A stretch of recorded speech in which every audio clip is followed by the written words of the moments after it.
Hello, I'm Jake, and today I'm going to run you all through what me and my good friend did to do the 100% final and complete rock light underglow setup for the FX4. This is actually not my garage. This is my mom's garage. I'm home for the holidays for a couple weeks. That's also my car. I just bought this a week and a half ago. It's the daily to keep this out of the rain. So, 2010 Chevy Cobalt, custom pinstripe that I just did. Doesn't matter. The truck. So, last night, as you guys saw previously, before I talk about last night, in the update video that I put up like a month ago, I said that I had 4 rock lights, 1 in each fender. That was cool. It was a cool look, but it wasn't enough rock lights for me. So I decided to add 4 more. So I'm going to kind of take you into a sort of an in-depth look. I probably should have filmed how I did it, but we didn't. We just kind of got too excited and started getting into the wiring. So, yeah, I'll explain how we did it and just kind of do a rough overview just in case anyone is curious. Here we go. So, the first of many things I would like to mention, I'm going to try to keep this nice and short and simple, is all 8 lights are wired to this switch, right?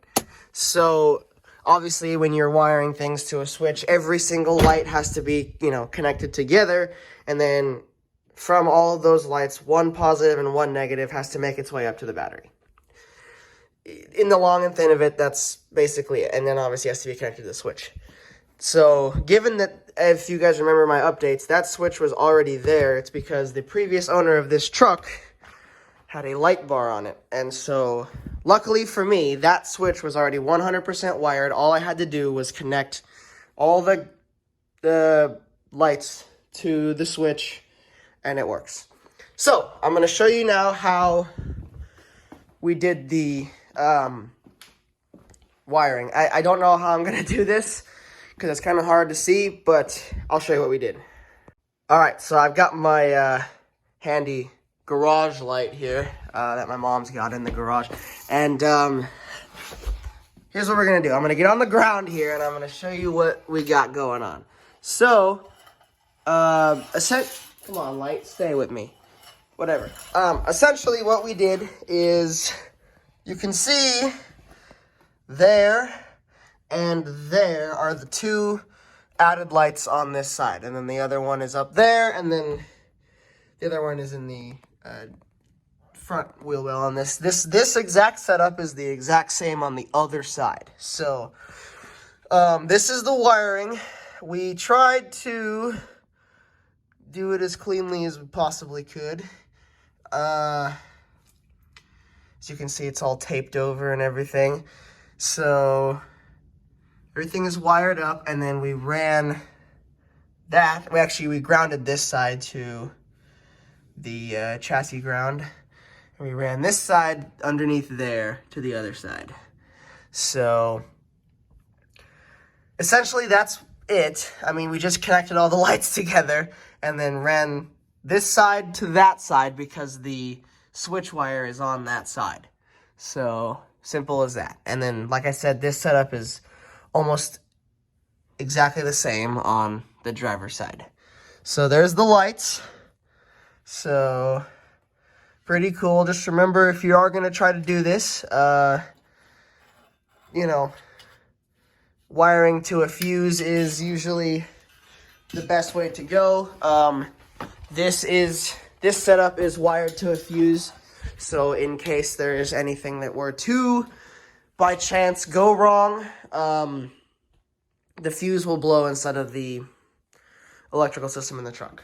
So I guess now that you kind of have seen the whole setup and just sort of how it's done, like I said, this isn't really a tutorial. It's more of just kind of a showing you what it looks like. And how to kind of cleanly do it.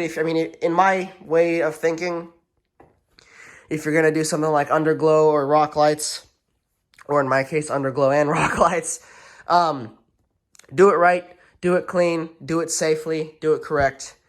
And this is sort of me just kind of giving you guys a baseline view of what it looks like underneath the truck and how the wiring was done. So now I'll show you what it looks like, and yeah. All right, as you can see, you can't. The lights are now off in the garage. I am going to flip the switch, and you will see the ludicrous amount of light that comes from the 8 white LED pod lights underneath my truck. Here we go. Ba-boom. So this is my final rendition of the Underglow. As you can see, there is a lot of light coming out of this thing.